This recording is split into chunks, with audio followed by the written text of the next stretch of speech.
Kehadiran bahan bakar original buatan Indonesia BOS atau Bobby BOS membuat heboh industri energi tanah air. Pasalnya, BBM Bobby BOS ini diklaim bisa menjadi alternatif BBM ramah lingkungan tetapi setara dengan Pertamax Turbo RON 98.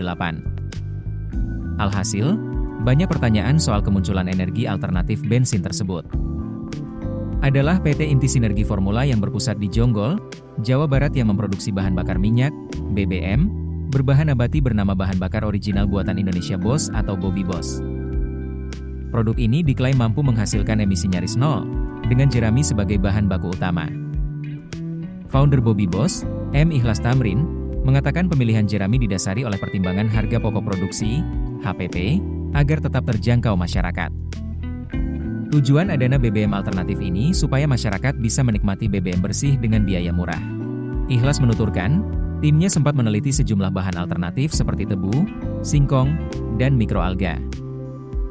Namun, hanya jerami yang mampu menghasilkan HPP di bawah batas atas yang telah ditetapkan. Pihaknya sudah menetapkan batas atas HPP sebelum riset dimulai. Jika hasil uji menunjukkan HPP di atas batas itu, berarti belum feasible. Ikhlas menjelaskan, riset Bobby BOS dibangun atas 3 pilar utama, teknologi, komersialisasi, dan penerimaan politik terutama yang berkaitan dengan regulasi pemerintah. Pada aspek teknologi, tim Bobby BOS merancang sendiri mesin biokimia yang mengekstraksi jerami menjadi bahan bakar nabati melalui 5 tahapan proses. Aspek komersialisasi berfokus pada batas atas HPP. Dia mengungkapkan, buat apa bahan bakar yang hebat kalau harganya mahal dan tidak laku di pasar. Dengan adanya BBM ini, pihaknya mentoring ketahanan pangan melalui penggunaan jerami sebagai bahan baku juga disebut memberi dampak positif bagi sektor pertanian. Petani dapat menjual beras sebagai produk utama dan jeraminya diolah menjadi bahan bakar. Dia menjelaskan bahwa sawah seharusnya bisa menjadi pusat energi sekaligus pusat pangan. Terkait regulasi, Ikhlas menyebut pihaknya terus berkoordinasi dengan pemerintah melalui pembina Bobby BOS yang juga anggota DPR, Mulyadi. Saat ini, kapasitas produksi Bobby BOS mencapai 300 liter per hari. Berdasarkan riset perusahaan, 1 hektar sawah menghasilkan sekitar 9 ton jerami yang dapat diolah menjadi 3.000 liter bahan bakar. Dari 3.000 liter itu, bisa digunakan 1.500 liter untuk bensin dan 1.500 liter untuk solar. Bobby BOS diklaim memiliki nilai oktan, RON, 98,1, berdasarkan hasil uji laboratorium Balai Besar Direktorat Jenderal Migas Lemigas. BBM ini telah diuji coba di berbagai kendaraan, mulai dari Honda Beat, Toyota Alphard, hingga Nissan Navara. Kontan melihat langsung BBM Bobby BOS dimasukkan ke dalai tangki Toyota Sigra dengan jerigen dan selang secara manual sebelumnya tangki sudah dikosongkan. Setelah itu, Kontan merasakan test drive menggunakan BBM Bobby BOS di dalam Toyota Sigra. Perjalanan menggunakan BBM tersebut lancar dan tidak ada kendala apapun. Bukan hanya Toyota Sigra yang diisi oleh BBM tersebut, motor Honda Beat juga menggunakan BBM Bobby BOS dan bisa berjalan dengan normal. Selain bensin, Ikhlas mengatakan bahwa perusahaan juga memproduksi Bobby BOS solar. Di sana juga terlihat test drive-thru yang diisi oleh solar Bobby BOS.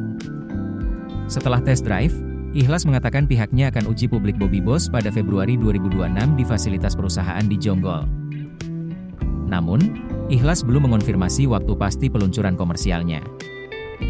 Kata Ikhlas, pihaknya menargetkan pembangunan jaringan SPBU Bobby BOS dan BOS Mini, pom bensin mini yang dirancang untuk menjangkau wilayah pelosok Indonesia. Menurutnya, langkah ini merupakan bagian dari visi besar Bobby BOS untuk menghadirkan energi rakyat dengan harga terjangkau, kualitas baik, dan emisi rendah di seluruh Nusantara. Kehadiran BBM Bobby BOS menuai kontroversi. Direktur Jenderal Minyak dan Gas Bumi Kementerian Energi dan Sumber Daya Mineral, ESDM, Laude Sulaiman masih sanksi terhadap pelaikan Bobby BOS. Baginya butuh waktu dan tahapan yang cukup panjang agar sebuah produk BBM bisa dikatakan layak untuk beredar di masyarakat. Laude lantas menanggapi perihal BBM tersebut yang diklaim telah mendapatkan sertifikat dari Lemigas Kementerian ESDM. Sejauh ini, kata dia, Bobby BOS baru mengajukan usulan uji laboratorium, sementara hasilnya belum dapat dipublikasikan. Kementerian ESDM membuka pintu lebar untuk memfasilitasi pihak yang melakukan inovasi dalam membuat produk BBM baru dengan badan usaha, BU, untuk dilakukan kerjasama. Fungsinya agar produk itu dapat diperjualbelikan di masyarakat. Sementara itu, Menteri Energi dan Sumber Daya Mineral, ESDM, Bahlil Lahadalia sedikit bicara menanggapi kehadiran BBM Bobby Boss RON 98 tersebut. Bahlil akan mempelajari soal kemunculan BBM tersebut. PT Pertamina, Persero, membuka peluang kerjasama dengan pengembang bahan bakar alternatif karya anak bangsa, Bobby Boss. Direktur Utama Pertamina Simon Alesius Mantiri mengungkapkan, Pertamina tidak memandang inovasi tersebut sebagai pesaing, melainkan potensi kolaborasi. Menurut Simon, inovasi seperti Bobby Boss justru menunjukkan semangat positif dari masyarakat dalam mendukung transisi energi dan pengembangan bahan bakar rendah emisi. Simon menegaskan, Pertamina memiliki dua fokus pertumbuhan, yakni bisnis energi fosil dan low carbon businesses.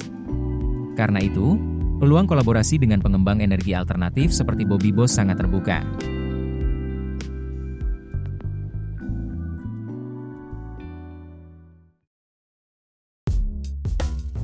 Keputusan bisnis terbaik datang dari data, bukan tebakan. Mudah berlangganan Business Insight dengan subscribe with Google.